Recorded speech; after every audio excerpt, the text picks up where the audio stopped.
سلام كبيدات داخل المغرب وخارج المغرب، عيد مبارك سعيد، يدخل عليكم بالصحة والسلامة وراحة البال.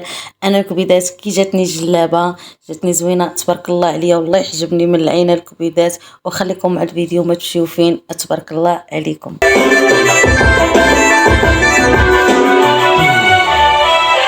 يا خايفة نتزوج وتبدي كثيري، تنسيك فيا وتنسيك فيني، ويلي ويلي وتخليني